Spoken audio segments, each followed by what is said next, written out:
ಎಲ್ರಿಗೂ ನಮಸ್ಕಾರ. Daily current affairs ಅನಾಲಿಸಿಸ್ಗೆ ಸ್ವಾಗತ. ನಾವಿವತ್ತು ಕನ್ನಡದಲ್ಲಿ ಮೇನ್ಸ್ನ ಫೋಕಸ್ ಮಾಡಿ ಒಂದು ಆರ್ಟಿಕಲ್ನ ಡಿಸ್ಕಸ್ ಮಾಡ್ತಿದ್ದೀವಿ. ಒಂದು ಎಡಿಟೋರಿಯಲ್ನ ಮೇನ್ಸ್ ಪಾಯಿಂಟ್ ಆಫ್ ವ್ಯೂಯಿಂದ ಈ ಒಂದು ವಿಡಿಯೋದಲ್ಲಿ ಡಿಸ್ಕಸ್ ಮಾಡ್ತಾಯಿದ್ದೀವಿ. ಇದ್ರ ರಿಲೇಟೆಡ್ ಪ್ರಿಲಿಮ್ಸ್ ಪಾಯಿಂಟನ್ನು ನಾವು ಆಲ್ರೆಡಿ ಪ್ರಿಲಿಮ್ಸ್ ಅನಾಲಿಸಿಸಲ್ಲಿ ನಾವು ಡಿಸ್ಕಸ್ ಮಾಡಿದ್ದೀವಿ. ಸೊ ಮೇನ್ಸ್ ಪಾಯಿಂಟ್ ಆಫ್ ವ್ಯೂಯಿಂದ ಏನೇನು ಇಂಪಾರ್ಟೆಂಟು ಆ ಒಂದು ಪಾಯಿಂಟ್ಸನ್ನು ಈ ಒಂದು ವಿಡಿಯೋದಲ್ಲಿ ನಾವು ಡಿಸ್ಕಸ್ ಮಾಡ್ತಾಯಿದ್ದೀವಿ. ಸೊ 18th May 2021 ಬಂದಿರೋಂಥ ಒಂದು ಎಡಿಟೋರಿಯಲ್ಲು ಸೆಡಿಷನ್ ಲಾ ರಿಲೇಟೆಡ್ ಆಗಿ ಬಂದಿದೆ. ಸೊ ಆ ಒಂದು ಆರ್ಟಿಕಲ್ನ ನಾವು ಇಲ್ಲಿ ಡಿಸ್ಕಸ್ ಮಾಡ್ತಾ ಇದ್ದೀವಿ.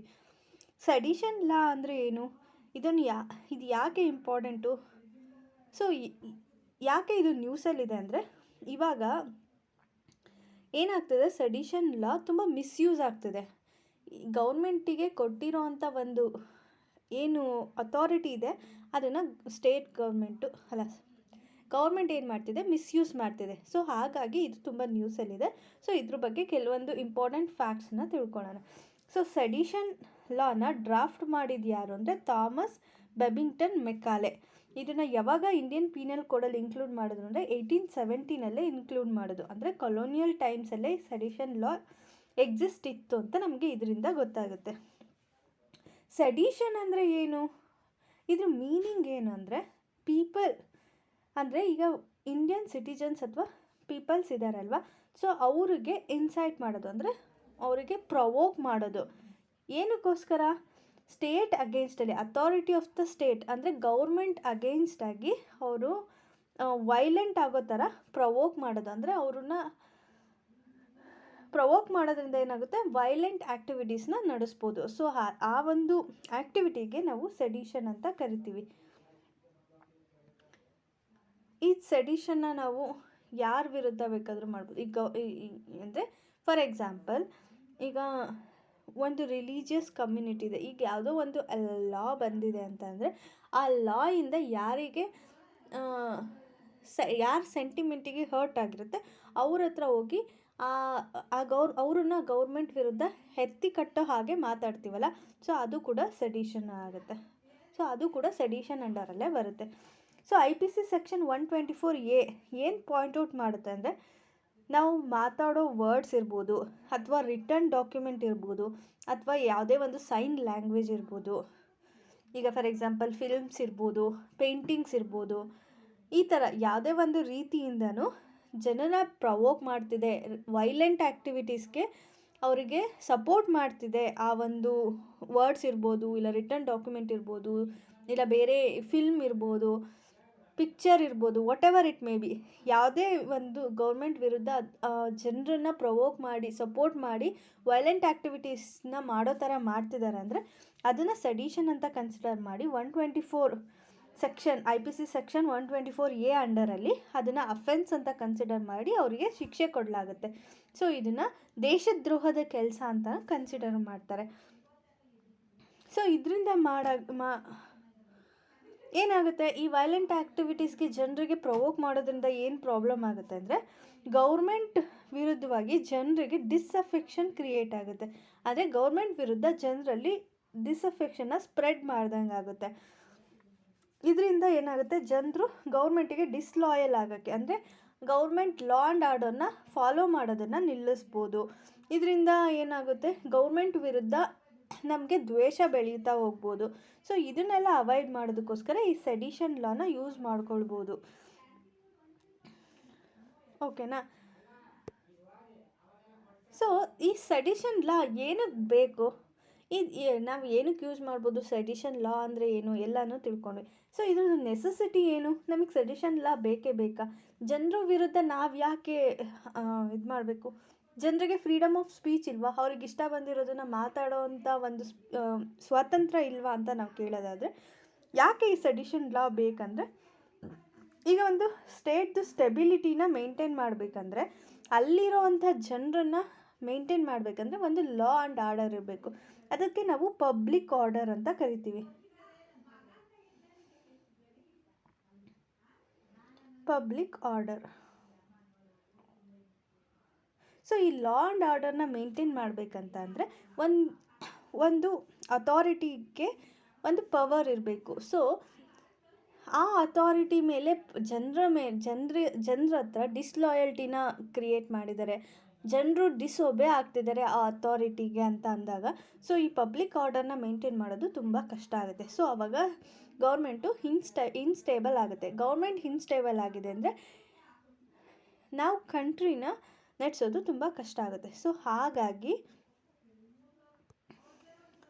ಸ್ಟೆಬಿಲಿಟಿನ ಮೇಂಟೈನ್ ಮಾಡೋದು ತುಂಬ ಇಂಪಾರ್ಟೆಂಟು. ಈ ಸ್ಟೆಬಿಲಿಟಿನ ಮೇಂಟೈನ್ ಮಾಡೋದಕ್ಕೆ ಈ ಸೆಡಿಷನ್ಲ ತುಂಬ ಇಂಪಾರ್ಟೆಂಟ್ ಆಗುತ್ತೆ. ಓಕೆನಾ?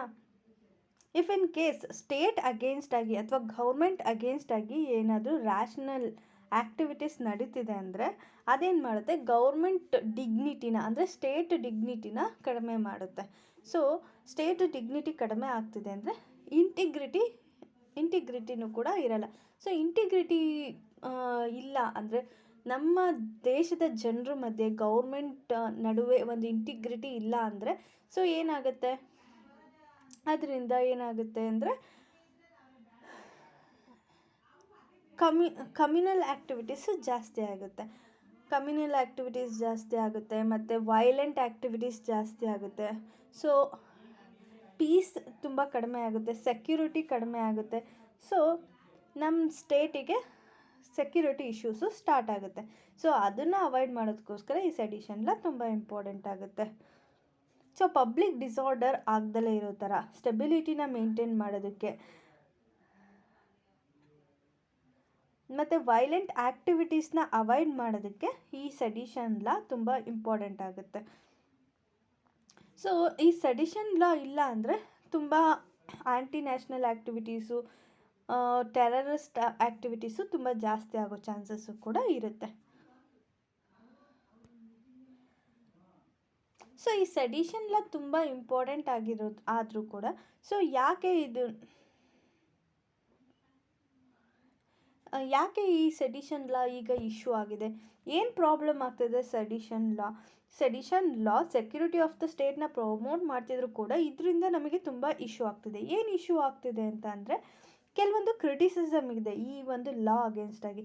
ಏನಂದರೆ ಈಗ ಕಲೋನಿಯಲ್ ಪೀರಿಯಡಲ್ಲಿ ಏನಾಗ್ತಿದೆ,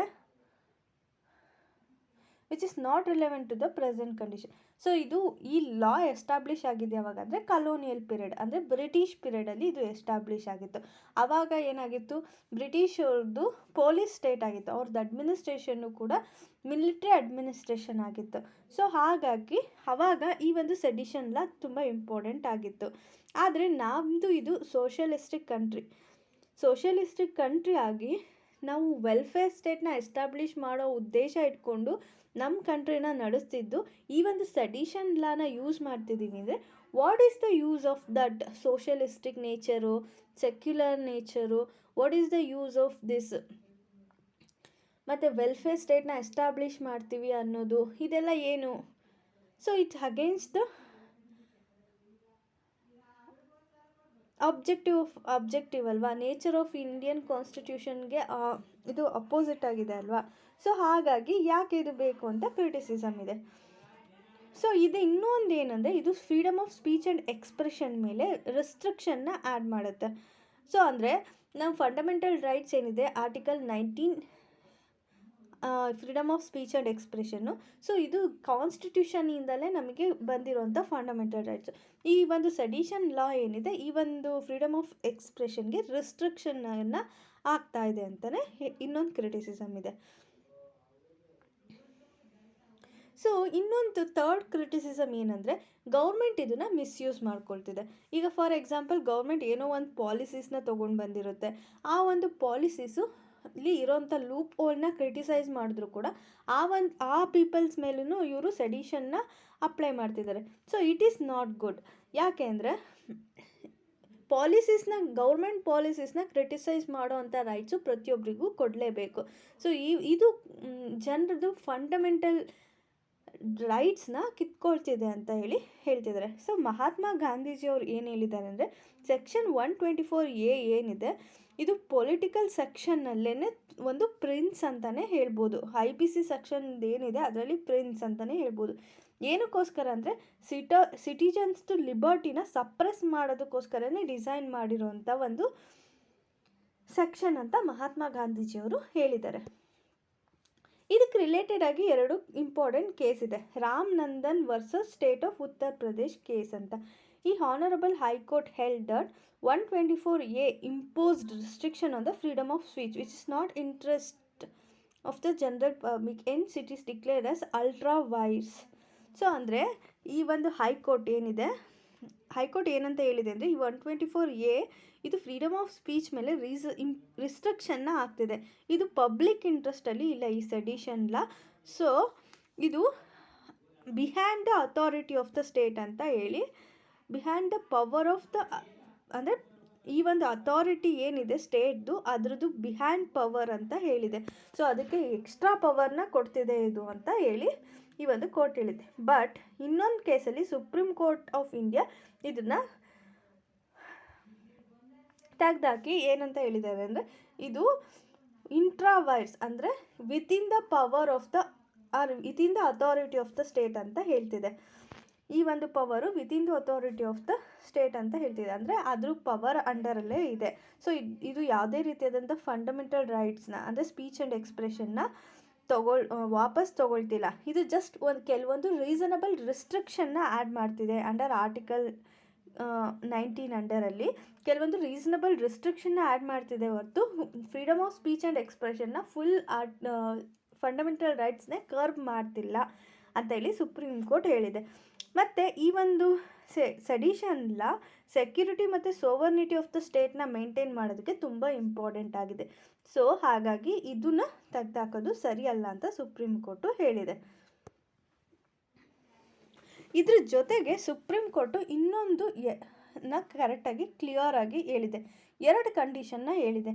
ಈ ಒಂದು 2 ಕಂಡೀಷನಲ್ಲಿ ಮಾತ್ರ ಈ ಸೆಡಿಷನ್ ಲಾನ ಯೂಸ್ ಮಾಡಬೇಕು ಅಂತಲೂ ಕೂಡ ಹೇಳಿದೆ. ಸೊ ಈಗ ಫಾರ್ ಎಕ್ಸಾಂಪಲ್ ಈಗ ಯಾರೋ ಒಬ್ಬರು ವೈಲೆಂಟ್ನ ಕ್ರಿಯೇಟ್ ಮಾಡ್ತಿದ್ದಾರೆ ಅಂದರೆ ಗೌರ್ಮೆಂಟ್ ವಿರುದ್ಧವಾಗಿ ಒಂದು ವೈಲೆಂಟ್ ಆ್ಯಕ್ಟಿವಿಟೀಸ್ಗೆ ಕ್ರಿಯೇಟ್ ಮಾಡ್ತಿದ್ದಾರೆ, ಅದನ್ನ ಸಪೋರ್ಟ್ ಮಾಡ್ತಿದ್ದಾರೆ ಅಂದಾಗ ಸೆಡಿಷನ್ನ ಯೂಸ್ ಮಾಡಬೇಕು.